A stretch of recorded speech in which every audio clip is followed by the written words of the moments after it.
yung anak ko basa na. Nakahanap ng kalaro. Ay, may gulay.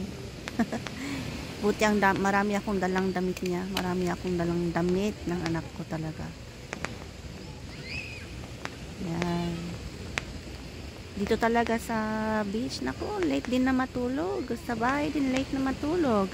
Dito din late na matulog. Basa na siya. Basa na yung pants niya. Have fun. Have fun na lang. Ang ganda, maliwanag. Tsaka malinis, mas malinis yung tubig ngayon, syempre.